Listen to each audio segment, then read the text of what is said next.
Praise the Lord. आप सभी को जय मसीह की। सबसे पहले तो मैं परमेश्वर पिता को धन्यवाद देती हूँ कि आज के इस ब्यूटीफुल स्टडी में उन्होंने बहुत सारी बातें रिवील की है और पवित्र आत्मा की सहायता से ही मैं इस स्टडी को कंप्लीट कर पाई हूँ। आज मैं आपको बताना चाहती हूँ कि आप पवित्र स्थान तक कैसे पहुँच सकते हैं और जो कीज़ उन्होंने दी है, 4 बहुत ही ब्यूटीफुल कीज़ दी है। तो आइए हम सबसे पहले कि हम कीज़ तक जाए, तो हमने थोड़ी सी ब्रीफ हमने डिस्कशंस करनी है। तो मैं आपको बताना चाहती हूँ कि अगर आप देखोगे, मैं जो मनुष्य हूँ, मतलब ग्रेसिक मनुष्य है, उसके द्वारा जो आवाज़ उत्पन्न हो रहा है, जो शब्द मैं अभी बोल पा रही हूँ, तो इसमें सिर्फ आत्मा है, ठीक है। और जब हम यीशु के शब्दों को सुनेंगे ना, तो उसमें आपको आत्मा भी मिलेगा और उसमें जीवन भी मिलेगा। आत्मा यानी कि पवित्र आत्मा, ठीक है। जब हम यूहन्ना की स्टडी करते हैं चैप्टर नंबर 1 उनके 17 वर्स को, वहाँ पे हम देखेंगे कि यीशु मसीह के द्वारा अनुग्रह और सच्चाई आई। करेक्ट, हाँ, आप सही सुन रहे हैं। और जब आपको लगे कि मुझे परमेश्वर की आवाज़ सुनना है, मुझे परमेश्वर को और जानना है, तो आपको इससे पहले कि आप उसकी आवाज़ को कैच करो, आपको उसके लिखित वर्ड में सबमिशन की ज़रूरत है। और उससे पहले कि आपको उसकी लिखित शब्दों में सबमिशन की ज़रूरत है, उससे पहले आपको होली स्पिरिट में सबमिशन में चलना होगा। यानी होली स्पिरिट ही है जो मुझे जीसस तक लेके जा सकता है और जीसस की आवाज़ सुनने में भी वही हेल्प करते हैं। तो इससे पहले आप बाइबल जब आप पढ़ते हो, वचन में सबमिशन होने से पहले आपको होली स्पिरिट के अंडर आना पड़ेगा, ठीक है। तो अभी आप ये जानोगे कि होली स्पिरिट का तीसरा भाग इसलिए इम्पोर्टेंट है क्योंकि विदाउट होली स्पिरिट आप होली नहीं हो सकते। विदाउट होली स्पिरिट आप जीसस के पास नहीं पहुंच सकते। विदाउट होली स्पिरिट आप परमेश्वर के थ्रोन ऑफ ग्रेस के पास भी नहीं जा पाओगे। इसलिए आपको पवित्र आत्मा की ज़रूरत है। और बहुत कोई का माइंडसेट ये होता है कि ये देखो हालेलुया वाले आ गए, ये देखो आ गए पवित्र आत्मा वाले। तो actually they don't know the reason कि क्यों हमें होली स्पिरिट चाहिए। अगर आप बाइबल को ध्यान से पढ़ोगे तो होली स्पिरिट जो है ये एक पर्सन है और ये स्वयं परमेश्वर है। हम देखेंगे कि हमें क्यों होली स्पिरिट की ज़रूरत है, क्योंकि आप गौर करिएगा, बिना पवित्र आत्मा का ना कोई भी इंसान ना ही आत्मिक इच्छा रख सकता है। जैसे पिता की इच्छा होती है ना, गॉड्स विजन, गॉड्स विल, वो रख ही नहीं पाएगा अगर उसको होली स्पिरिट उनको गाइड नहीं करेंगे, लीड नहीं करेंगे, आप उसके सबमिशन में नहीं चलोगे, उसके अंदर गॉडली डिजायर हो ही नहीं सकता उस इंसान के अंदर। और ना ही वो आत्मिक तौर से चल सकता है। और परमेश्वर ने कहा है कि be holy as I am holy. हमें परमेश्वर ने ये नहीं कहा बाइबल में कि तुम गुड बनो। बाइबल कहीं पे भी इस बात का जिक्र नहीं करती है कि तुम गुड होने के लिए बुलाए गए हो, तुम भले होने के लिए बुलाए गए हो। बाइबल कहती है तुम होली होने के लिए बुलाए गए हो, पवित्र होने के लिए बुलाए गए हो। क्यों? क्योंकि पवित्र आत्मा जो है वही आपको होली करता है और वो आपको परमेश्वर यीशु मसीह जैसे बना सकता है। इसलिए आपको होली स्पिरिट की जरूरत है। हालेलुया। अब देखिए, होली स्पिरिट जो है स्वयं जीसस जो है वो हमें एज अ गिफ्ट देते हैं। उनके तरफ से ये एक गिफ्ट है, तोहफा है। और ये क्यों मिला है? जो स्टैंडर्ड जीसस ने रखी है नई वाचा में, जो भी स्टैंडर्ड है, गॉडली नेचर जो है, उसकी जो कैरेक्टरिस्टिक है, उनकी जो फ्रूट है, हम अपने से उत्पन्न नहीं कर सकते हैं। और इसलिए हमें पवित्र आत्मा दिया गया है कि हम उससे हेल्प मांगे और जो भी हमारा नेचर है, जो एडामिक नेचर है, उससे निकल के हम सेकंड एडम तक पहुंच सकते हैं। हालेलुया। आइए हम देखें कि हमें आत्मा में प्रार्थना करना क्यों ज़रूरी है। पता है क्यों ज़रूरी है? अगर आप पहला कुरिन्थियोस उसका 2 का 11 पढ़ेंगे ना, वहाँ पे आपको हिंट मिलेगा कि होली स्पिरिट के पास ना ऐसा ऐसा इंफॉर्मेशंस है जो वो परमेश्वर के माइंड को जानता है। क्योंकि पिता जो है वो क्या करता है कि इंसान का इंटेंशंस क्या है, वो हार्ट में क्या रखा है, वो सबको स्कैन कर सकता है। और वो स्कैन करने के बाद जो है वो जान जाते हैं कि ये आत्मा की मनसा से की गई है क्या। तो इसलिए बहुत ज़रूरी है कि हम क्या प्रार्थना करते हैं। तो पवित्र आत्मा ही है जो हमारे अंदर से खुद आहें भर भर के प्रार्थना करता है। जब हम उसको हेल्प मांगते हैं तो उसके अंदर में कंपैशन है, उसके पास इमोशन है। इससे पता चलता है कि होली स्पिरिट जो है वो पर्सन है। अब देखो हमारे जो लिविंग है, हम जो लिविंग है ह्यूमन, वो उसके अंदर भी इमोशंस है, होली स्पिरिट के पास भी इमोशंस है। तो अभी देखिए, जब मनुष्य को आप देखोगे तो वो एक्चुअली एक शरीर है, हाँ, एक फ्लैश है। और हम अगर परमेश्वर को देखेंगे तो बाइबल बताती है कि वो एक आत्मा है। तो आप खुद से सोचो, हम शरीर में रह करके क्या हम आत्मिक परमेश्वर, यानी कि परमेश्वर जो आत्मा है, वहां तक हम पहुंच सकते हैं डायरेक्टली? जो खुद इतना हाई होली है, मतलब इतने होली है, हम कैसे उस तक पहुंच पाएंगे? यही चीज का खुलासा आज पवित्र आत्मा ने मुझे बताया, और वो चाबी मैं आपके साथ शेयर करना चाहती हूँ। देखिए, आप जरा सोचिएगा, आज चार चाबी मिल रहा है तो आपको खाली सुनना नहीं है, आपको इससे जो है हिंट पा करके, क्लू पा के आपके जीवन में आपको ऐड करना पड़ेगा। सबसे पहले आपको जो है पवित्र आत्मा से हेल्प मांगना है। सबसे पहला स्टेप, की number one, take help from Holy Spirit. हाँ, रोमन्स 8:26 में लिखा है, कोई मनुष्य नहीं जानता है कि प्रार्थना किस रीति से करनी चाहिए, सिर्फ पवित्र आत्मा जानते हैं। और सबसे पहले पवित्र आत्मा से कहिए, आप उसको इनवाइट करिए होली स्पिरिट को, और कहिए, पवित्र आत्मा मेरे हृदय को शुद्ध करे और तू अपनी पवित्रता मुझको दे। तेरी जो बादशाहत है मेरे हृदय में हो और तू मेरे अंदर राज्य करने पाए। पवित्र आत्मा को आग्रह करिए कि वह यीशु के पास उसके चरणों में लेकर के जाए। हम जो भी प्रार्थना करते हैं वो केवल यीशु के द्वारा पिता तक पहुंचती है। मैं फिर से बोल रही हूँ, हम जो भी प्रार्थना करते हैं वो केवल यीशु के द्वारा पिता तक पहुंचती है। जो परमेश्वर पिता है वो आपको जो भी ब्लेसिंग्स देते हैं, और आप उनके ब्लेसिंग्स को अगर रिसीव कर पाते हो तो वो भी उसके बेटे के द्वारा आप तक पहुंचती है। और आपकी प्रार्थना, निवेदन या फिर कोई भी आराधना, कोई भी स्तुति पिता तक कैसे पहुंचती है? वो केवल यीशु के द्वारा ही पहुंचती है। इसका मतलब है कि दूसरा चाबी जो मैं आपको देना चाहती हूँ वो उसके नाम में छिपा है। जो भी प्रार्थना करते हो, आपको वो प्रार्थना यीशु के नाम से प्रार्थना करना जरूरी है। ये आपको कहाँ मिलेगा? यूहन्ना 16 उसका 23 एंड 24 में लिखा है, उस दिन तुम मुझसे कुछ ना पूछोगे, मैं तुमसे सच सच कहता हूँ, यदि पिता से कुछ मांगोगे तो वह मेरे नाम से तुम्हें देगा। अब तक तुमने मेरे नाम से कुछ नहीं मांगा, मांगो तो पाओगे, ताकि तुम्हारा आनंद पूरा हो जाए। देखिए, यीशु के नाम से प्रार्थना करना कितना जरूरी है। हम लोग सिर्फ हे पिता बोलते हैं, लेकिन इससे बेटर है और एक कदम आगे जाइए, यीशु के नाम से प्रार्थना स्टार्ट करिए। और उसके बाद मुझे जो है, यीशु का लहू में भी बहुत ताकत है, बहुत सामर्थ्य है, और उसका भी हमें हेल्प लेना पड़ेगा। ठीक है, आपको जो है उसके पवित्र स्थान तक पहुंचाने में एक ये भी स्टेप है कि आपको ब्लड ऑफ जीसस को भी जो है, आपको उसकी वाचा को उसको याद दिलाना होगा।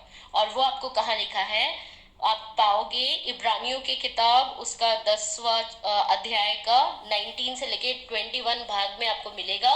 उसमें थोड़ा ऐसा लिखा हुआ है, इसलिए हे भाइयों, जब हमें यीशु के लहू के द्वारा उस नए और जीवते मार्ग से पवित्र स्थान में प्रवेश करने का हिवाव हो गया है।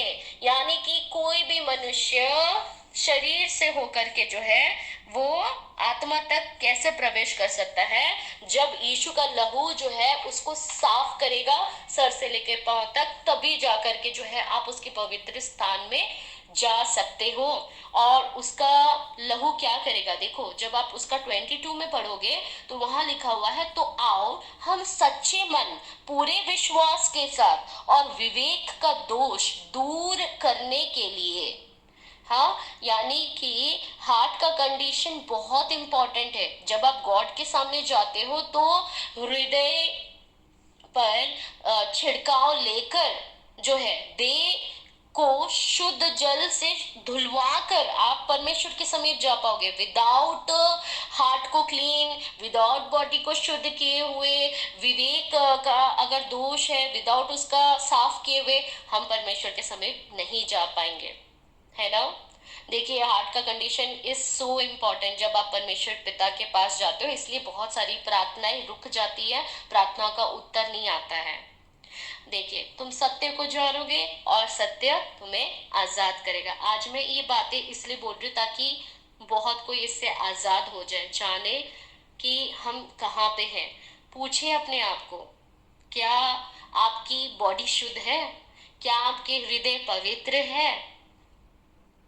जिस हार्ट में कचरा है, दूसरों के लिए जलन, दूसरों के लिए कड़वाहट, दूसरों के लिए नफरत, एक माफ ना करने वाला हृदय से अगर आप परमेश्वर के पास जाओगे तो परमेश्वर आपके प्रेयर को नहीं सुनेगा, आपके धन्यवाद के भेंट को ग्रहण नहीं करेगा। ये मैं नहीं कह रही हूँ, बाइबल में लिखा हुआ है कि मत्ती 5:23-24, इसलिए यदि तू अपनी भेंट वेदी पर लाए और तू स्मरण करे कि तेरी भाई के मन में तेरे लिए कुछ विरोध है, तो अपनी भेंट वहीं वेदी के सामने छोड़ दे और जाकर पहले अपने भाई से मेल मिलाप कर और तब आकर अपनी भेंट चढ़ा।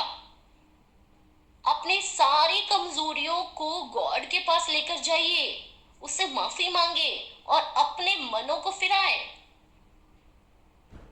आप लोगों को माफ कर दीजिए। अगर आप खुद गॉड से माफी चाहते हो तो आपको जो है, आपके मन में किसी के लिए अगर आप कड़वाहट रखे हो, किसी को माफ नहीं कर पाए हो, तो आप उनको माफ करो, तभी गॉड आपको माफ करेंगे। यही क्राइटेरिया है किंगडम कल्चर का, जो मत्ती 6 उसका 14-15 में लिखा है।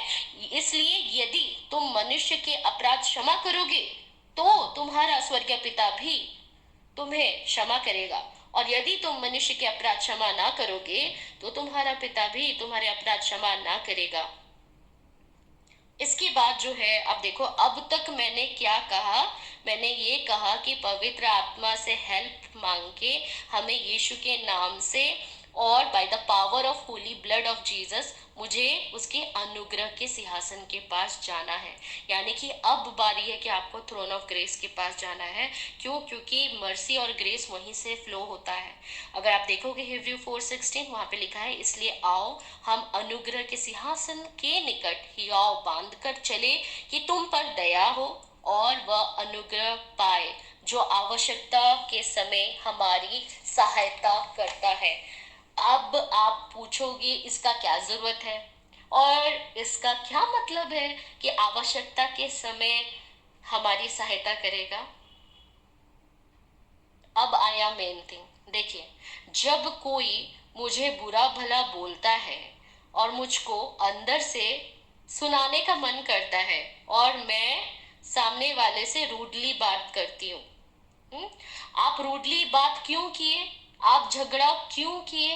आपको गुस्सा क्यों आया? पता है क्यों? आपको गॉड से हेल्प नहीं मिला, क्योंकि आपने इस सिचुएशन को डील करने के लिए पवित्र आत्मा का हेल्प ही नहीं मांगा। आपको जो आया आपके इमोशन से होकर के आपने वो सामने वाले को सुना दिया। आपने झगड़ा किया, आपने गुस्सा किया, आपने रूडली बात किया। बहुत से लोग आज भी वही पुरानी जिंदगी जी रहे हैं और बहुतों को समझ ये है कि वो मसीह में नई सृष्टि है। नई सृष्टि में सोच भी नहीं होगी और स्वभाव भी नया होगा। आपको एंगर या फिर ग्रीफ, स्ट्रेस, एंजाइटी, अधिक सोचना, अधिक बोलना, ईर्ष्या, घमंड, दारू पीना, लस्ट ऑफ आइज, किसी के प्रति आकर्षित हो जाना, ये सब कमजोरी है। तो आइए, थ्रोन ऑफ ग्रेस के पास आइए। आपको वहां जाना होगा, पवित्र आत्मा से जो है आपको संबंध बनाना पड़ेगा, आपको पवित्र आत्मा से बात करना होगा, आपको उससे मदद मांगना पड़ेगा। आपको सबसे पहले ये फोर्सेस को स्टॉप अप करना है जो आपको और भी बंधन, बॉन्डेज में लेकर के जा रहा है, क्योंकि एंगर जो है ये परमेश्वर की ओर से नहीं है। और अधिक दुख रहना, स्ट्रेस, एंजाइटी, ये सब भी परमेश्वर की ओर से नहीं है। परमेश्वर ये जिंदगी के लिए आपको कभी बुलाया ही नहीं है। परमेश्वर जो है जीवन देता है, अनंत जीवन देता है। आप अपने शरीर के हर ये कमजोरियों को परमेश्वर के पास लेकर के आए। आपको फ्लैश को कैसे डील करना है, आपको फ्लैश के कामों को जो है क्रूसिफाई करना पड़ेगा।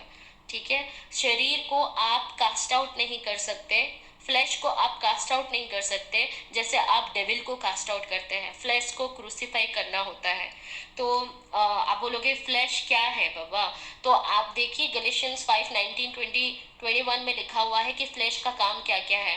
व्यभिचार, गंदे काम, लूचपन, मूर्ति पूजा, टोना, बैर, झगड़ा, ईर्षा, क्रोध, विरोध, फूट, विधर्म, डाह, मतवालापन, लीला क्रिया, ये सारी बातें जो है बाइबल बोलती है ये फ्लैश का काम है। आपको पता होना चाहिए कि आपका एनिमी फ्लैश है या आपका एनिमी डेविल है या क्या है, आपको ये समझना होगा। तो आपको अगर पता चल गया कि ये फ्लैश के काम है तो इसका सोल्यूशन ये है। आइए हम सब प्रार्थना करें। कैसे प्रार्थना करें, इसका सोल्यूशन भी जो है आपको 2 कुरिन्थी 10 उसका 5 के ऊपर खड़े होकर प्रार्थना करना होगा। आइए हम सब प्रार्थना करें। पवित्र आत्मा, हम यीशु नासरी के नाम से तेरे अनुग्रह के सिंहासन के पास आते हैं मेरे पिता। प्रभु देखिए हमारे अंदर कितनी गंदगी है खुदावंत, और मैं खुद को साफ करने में निस्सामर्थ हूँ प्रभु जी। केवल तेरा लहू ही है जो इसे क्लीन कर सकता है। प्रभु मैं मान जाती हूँ और मैं इनसे फिरना चाहती हूँ कि हाँ, ये शरीर के जो काम है, व्यभिचार और संसार से मित्रता करना भी प्रभु जी व्यभिचार ही कहलाता है, या किसी को मनी मन में पसंद करना व्यभिचार कहलाया जाता है। जितने भी गंदे काम हैं, जितने भी लूचपन है प्रभु, जितनी भी मूर्ति पूजा, अगर मैं स्वयं की भी पूजा करती हूँ तो वो भी मूर्ति पूजा कहलाता है प्रभु।